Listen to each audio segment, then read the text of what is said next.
जंतर मंतर आने का उद्देश्य क्या है और क्या सरकार से डिमांड है आप लोगों की? हमारी दशकों पुरानी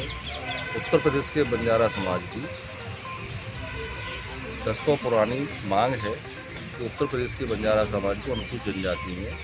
एसटी में सम्मिलित किया जाए। सन 1993 से लेकर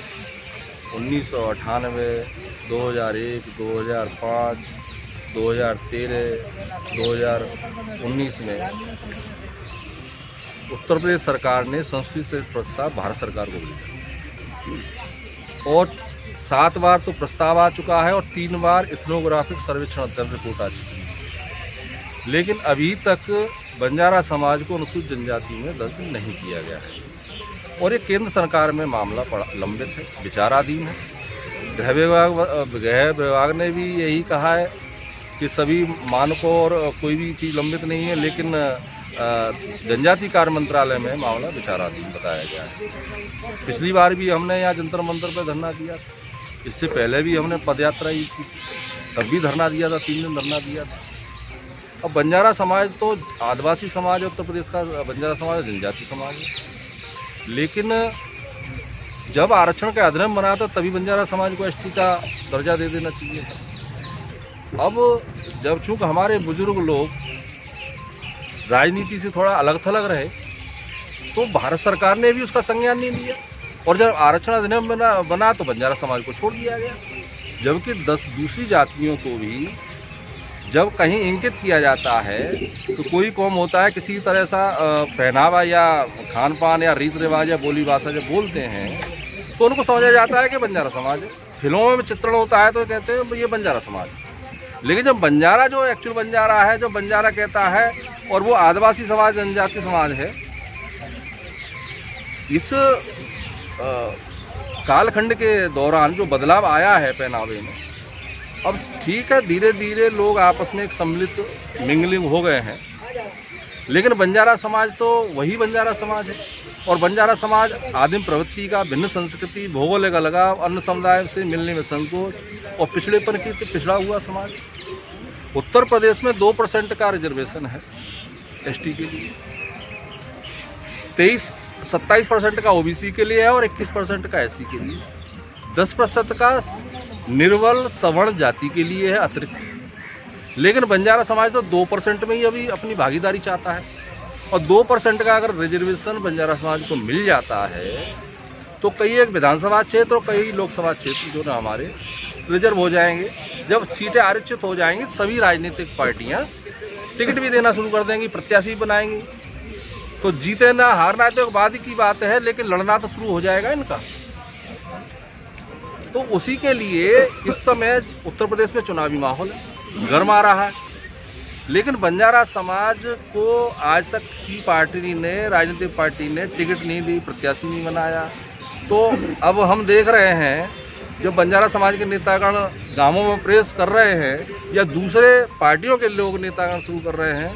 तो काले झंडे दिखाए जा रहे हैं और चुनाव बहिष्कार किया जा रहा है।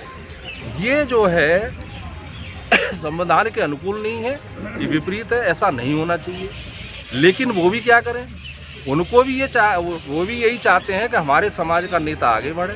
वो विधायक बने, सांसद बने,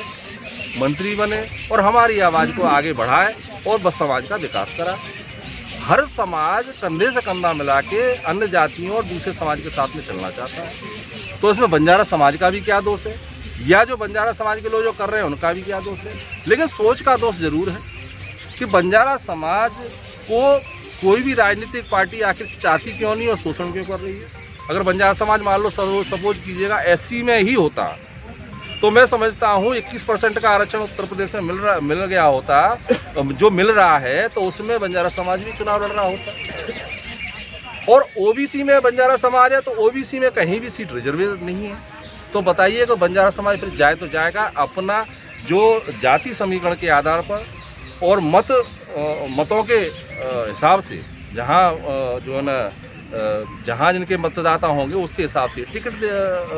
देती हैं पार्टियाँ। यहाँ आने के बाद में क्या लगता है आपको, सरकार कुछ आपकी बातों को मानेगी या गौर करेगी? ये आपसे पहले भी यहाँ बहुत लोग मीडिया के लोग आए, उन्होंने आवाज़ बुलंद, हमने आवाज़ बुलंद की, उन्होंने हमारी आवाज़ रखी है और हमने अभी ज्ञापन भी जो है ना, ये 6 सूत्री मांगों का ज्ञापन है। ये हटाओ भाई, ये देखो, ये 6 सूत्री मांगों का ज्ञापन है। इसको जो है हम लेके मुद्दा को लेके गए हैं और ज्ञापन भी भारत सरकार अभी पीएमओ माननीय प्रधानमंत्री जी किया और माननीय गृह मंत्री जी किया देके आए हैं। पीएमओ ने भी कहा है कि हम इस पर विचार करेंगे और मामले को जो है ना देखेंगे। तो वो देख रहे हैं, विचार कर रहे हैं, विचार ही विचार चल रहा है। लेकिन हमारी इस समय उत्तर प्रदेश में चुनाव हो रहा है, दिल्ली में पार्लियामेंट चल रही है, संसद चल रहा है दिल्ली में। तो हमारा कहना ये है कि लोकसभा और राज्यसभा हमारी बात को भी सुने, हमारी बात को लोकसभा राज्यसभा में रखा जाए और उसमें बुलंद हो, ताकि जो है, और इस समय अगर केंद्र सरकार चाहे तो उत्तर प्रदेश के बंजारा समाज को एसटी में दर्ज करने के लिए 2% का आरक्षण, जिसमें भागीदारी हम चाहते हैं, उसको देने के लिए कैबिनेट कमेटी में प्रस्ताव पास करके अध्यादेश जारी कर सकती है। तो उस चीज़ को रोकने के लिए जो माहौल बन रहा है उत्तर प्रदेश में, वो केंद्र सरकार कर सकती है। तो फिर नेता अपनी टांग खिंचाई क्यों कराएं उत्तर प्रदेश में जाके समाज के या गैर दूसरी पार्टियों के लोग। तो इस चीज़ को, जो भावनात्मक चीज़ में जो तब्दील हो गई है राजनीति, उस चीज़ को रोकने के लिए सभी पार्टियों से भी मेरा निवेदन है कि वो भी इसमें हस्तक्षेप करें और हमारी आवाज़ को बुलंद करें, संसद में उठावें, लोकसभा में उठावें, राज्यसभा में उठावें, ताकि जो है ना केंद्र सरकार इसको करने के लिए उत्तरदायी तो है ही है, और कहीं न कहीं मजबूरी अगर बनती है तो उसको लिए सोचने के लिए भी मजबूर हो जाए।